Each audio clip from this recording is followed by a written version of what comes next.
Good morning. This is John from the Springs Mennonite Church. Well, I'm here today at the end of the week. I've been talking all week about what love means, and I want to finish it today with probably the greatest and most inclusive definition of what love means in the whole Bible. Now, I've already talked about 1 John 3:16 and 1 John 3:16. So I'm not going to repeat those things. I'm going to talk about Paul's words in 1 Corinthians chapter 13. Here's what he says in the first 7 verses.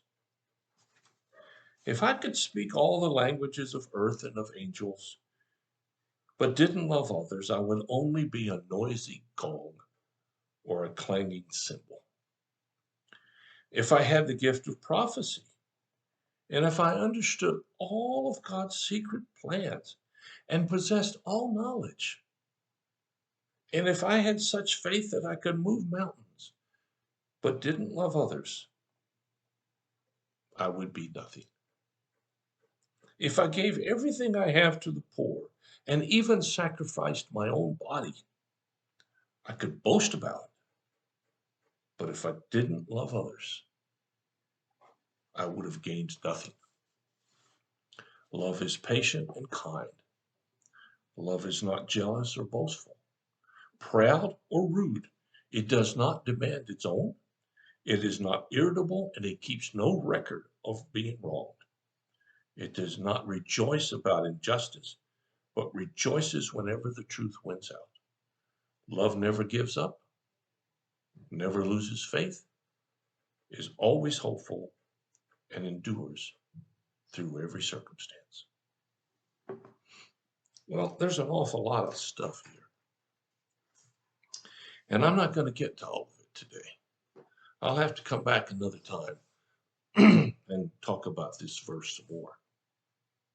But for today, I want to just share a few thoughts about what love means. The first part of this passage, Paul talks about being somebody, having something, doing something. Let me repeat some of it. If I speak all the languages of the earth and of the angels, if I had the gift of prophecy, and if I understood all of God's ideas and ideas and plans, and if I had such faith, I could say to a mountain, jump away, and it moved. If I had all of that stuff, and I would suggest that if you had all that stuff, you'd be pretty special. You'd be somebody really important. But he says, if you have all of that, and the part I really like about, I understand all of God's secrets plans. Boy, do I wish I could do that. So whenever someone asked me why something terrible happened, I could explain it to them and they could know that I knew what I was talking about. But so many times, all I can say is, I don't know. I just don't understand. And Paul is saying, if I could do all of that stuff, I mean, you would think he would then say, you would really be great. But he doesn't. What he says is, if I have all of that, but, here comes the but. You know, the Bible has a lot of these things in them. Sets you up and then clobbers you, brings you back to earth. If I had all of this stuff, but I didn't love others, I would have gained and be nothing. Do you hear that? It's saying that love is the highest characteristic you can have. It is the action to seek after. Not power, not glory, not money, not things, just love.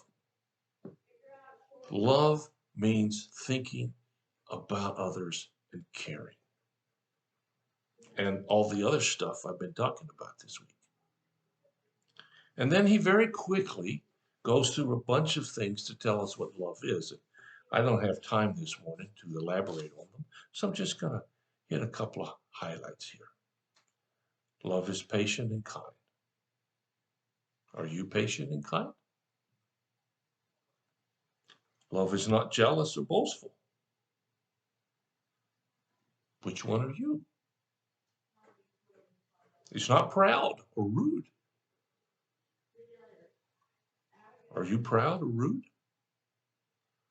It doesn't demand its own way. Boy, that's a big one today, particularly in our culture, where everybody wants the right to say whatever they want to say, however they want to say it, and you can't tell me otherwise.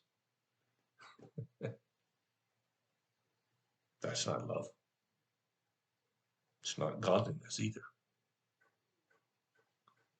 It says it doesn't keep a record of being wronged. Man, is that a unique thought in a lot of our culture today? Doesn't mean that something bad didn't happen or you weren't wronged. It just doesn't keep a record of it. It doesn't harp on it.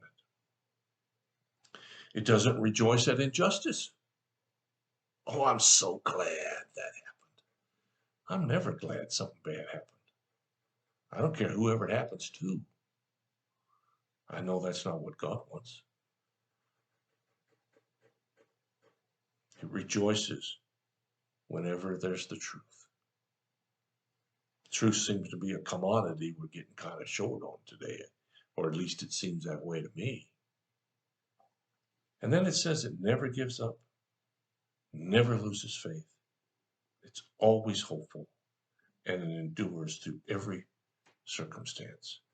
You know, being impatient, being unkind, being jealous, being rude, being proud, keeping a record of wrongs, rejoicing at injustice, and all that kind of stuff will never, ever endure through all circumstances, and it won't change you for the better.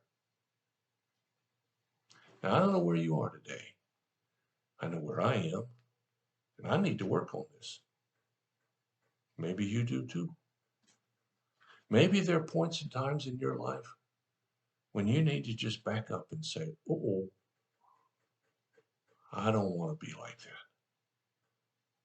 that. I know people who built their whole lives on being proud and jealous and arrogant and keeping track of what was done to them and lashing back.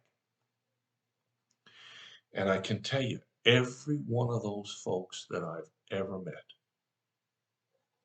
were not happy people, and they weren't joyful.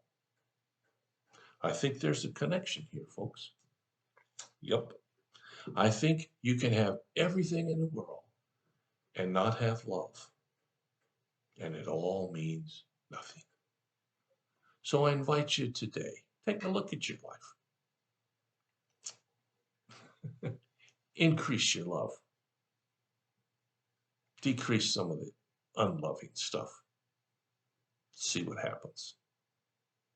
I think you'll be a better person, and I know God will be pleased. Well, thanks so much for listening. If you have a prayer concern or a need, just let us know. We'll do whatever we can as fast as we can to help meet your need. Have a great, great weekend. I'll be back Monday with some more thoughts. God bless you. Take care.